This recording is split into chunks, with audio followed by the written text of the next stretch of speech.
Hi there and welcome to Dinos Vault once again. And first of all, I want to wish each one of you out there a very Merry Christmas. I also hope you would have a wonderful and safe New Year bash followed by a blessed 2016 ahead. Now, as promised, here is part 2 of my Battle Royale video for motorcycles falling in the 150 to 160cc category. Now, please note that these are not two separate comparison videos. This is one mega shootout that has been divided into two parts because the video as such can become very lengthy if it were to be posted as one video. Now we can watch part 1 of this battle royale featuring FZ version 2.0, the Jigsaw, the Hornet 160R and the Avenger Street 150 by clicking on the link appearing on the screen right now. This is part 2 and in this video I would be comparing the remaining lot to include the RTR 160, the Pulsar 150, the Pulsar 180, the Unicorn 160, Hero Xtreme Sports and the Yamaha ZRR version 2.0. First up on today's list is the RTR 160. Now I have owned an RTR 160 myself and I can tell you it is an outstanding bike and an enthusiast's delight. To put it across simply, this is the only bike that offers just as much as fun and raw power as the KTM Duke for under rupees 1 lakh. Now that's because the bike enjoys the highest power to weight ratio in this mega shootout of 81.7 kilowatts per 1000 kgs. The bike offers superb flickability, amazing acceleration and pickup, good braking power with an optional rear disc, good suspension, not all that heavy clutch, a super slick gearbox with shorter gear ratios, and a rev happy engine.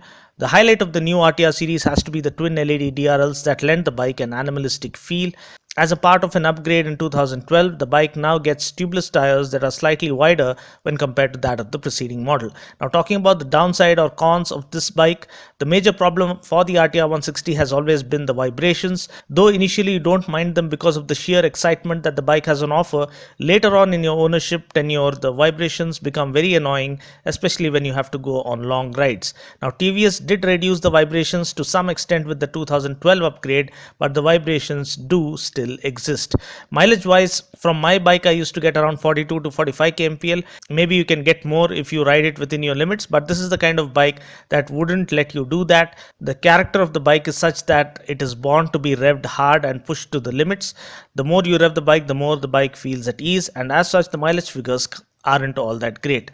Also, due to the shorter wheelbase, though flickability is better, high speed stability isn't all that great. The bike picks up speed so quickly within so less time that if you are not an experienced rider, you would have a hard time controlling it. This is the main reason TVS offers ABS for the RTR 180 as an option. I hope they consider offering the option for the 162 because this too is a sweet little monster in its own accord. Now coming to the Pulsar 150, the Pulsar 150 despite being the segment leader is priced significantly lower when compared to all other bikes in the shootout barring the SZRR version 2.0. Despite being around for ages, the bike still looks up to date with its design. Also, the bike offers a perfect package at an affordable price, which is why this bike has become the hero of the masses. It offers superb value with lots of goodies like a digital speedo, backlit switches, nitrox shock absorbers, twin LED strip tail lamp setup, clip-on handlebars, etc. The seat is nice and long and offers maximum room for the pillion among all other bikes in the shootout. It offers great mileage of up to 60 kmpl if ridden properly. Please go through my mileage tips link in the description portion below.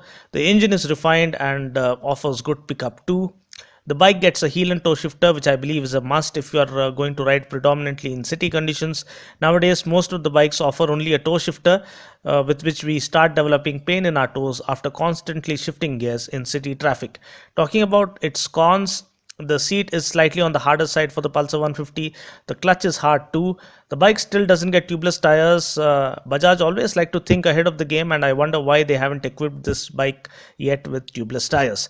Now, taking a look at the Pulsar 180. Now, this bike is of higher displacement but finds itself in this shootout because of its killer price tag. Bajaj always plays mind games by offering higher displacement for lesser money. It's not just about offering higher displacement, but this bike offers so much value. I have owned both Pulsar 150 and a Pulsar 180. I've owned the Pulsar 180 UG3, which served me really well without giving me any headaches for 6 years. The bike is every stunter's dream bike. It offers superb pickup, decent stability with the fatter rear tire that it got with the UG4 upgrade. It also got a longer wheelbase in that upgrade, which results in better high speed stability. I used to get a mileage of around 45 to 50 kmpl from my bike. The styling resembles that of the classic Pulsar 200 that was available only for a limited time in the market and looks great even to this day. We do get tubeless tires with the 180 and we get all the other goodies like that of the Pulsar 150. Now, talking about the cons of the Pulsar 180, unfortunately, the heel and toe shifter on the UG3 made way for the toe shifter for the UG4 model, and the clutch too remains slightly harder, so that's another con. Now, next we look at the Unicorn 160.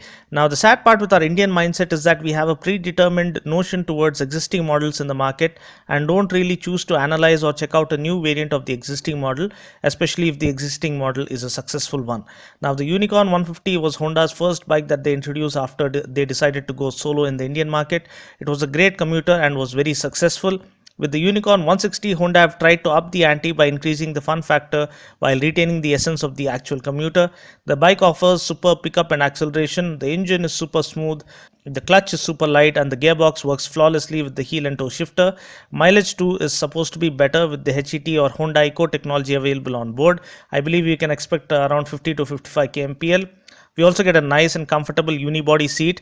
And talking about the cons of this bike, the design is not all that appealing. Note that Honda is offering decals package at an extra cost to enhance its looks, but still most of them don't find the design very intuitive. You can watch my video where I cover the decals being offered by clicking on the link appearing on the screen right now. The bike doesn't get an engine kill switch too. Now, next on our list is Hero Xtreme Sports. I'm not sure about this generation, but during my college days, the CBZ was a phenom, just like the Duke is for the youth of this generation. Cutting out all the flashback, we all know that Hero is now running solo, and Xtreme Sports is their new product to take on the mighty competition in this segment. The regular Xtreme, I mean the model prior to this one, was a decent performer. It did everything well and nothing bad. Now with the Xtreme Sport, Hero have upped the power to 15.6 bhp.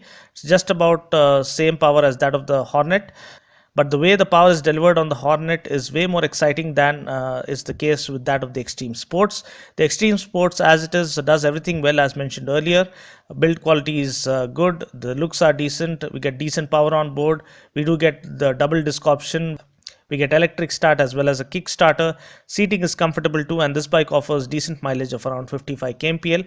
And talking about the cons of this bike, we get only a 110 section rear tire, and in this day and age of 17-inch wheels, we still end up getting 18-inch wheels for this bike. Now 18-inch wheels do offer better high-speed stability, but flickability is hampered as such. No heel and toe shifter for the gearbox, and we only get a toe shifter. The bike is a decent commuter but doesn't feel as sporty as the name suggests.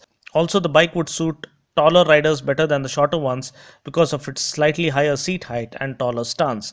Now, finally coming to the Yamaha SZRR version 2.0, it is a very good bike for the price tag it carries. It is the most affordable 150cc bike in the Shootout.